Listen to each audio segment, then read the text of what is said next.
Pernah kepikiran gak sih bikin SIM di Indonesia gampang atau susah? Nah, kita bandingin sama negara lain. Di Indonesia, untuk lo dapet SIM harus lulus 3 tahap. Yang pertama ada tes teori, simulasi, dan praktik. Untuk tes teori, kalian harus jawab 30 soal pilihan ganda. Dan tes simulasi, sekarang udah ada tes simulator untuk ngelatih cara berkendara kalian di jalan. Tapi belum semua tempat pakai ini. Dan yang terakhir ada tes praktik, bagian paling horor.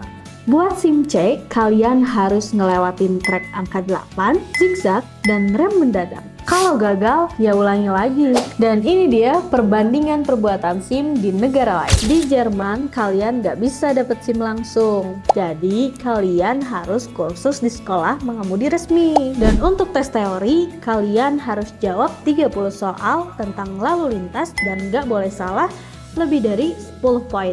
Kalau enggak, ya pasti gagal. Makanya, tingkat kelulusannya hanya 37%. Gak sembarangan orang bisa dapat SIM di Jerman. Dan di Jepang kalian harus nyetir di trek khusus. Kalau kalian nyenggol garis dikit aja, udah pasti langsung gagal. Untuk tes teorinya ada 50 soal dan minimal benar harus 45 soal atau 90% biar kalian lulus. Dan ngomong-ngomong soal biaya kursus, kalian harus menyiapkan dana sekitar 40 jutaan. Jadi gimana guys? Masih ngerasa tes SIM di Indonesia susah?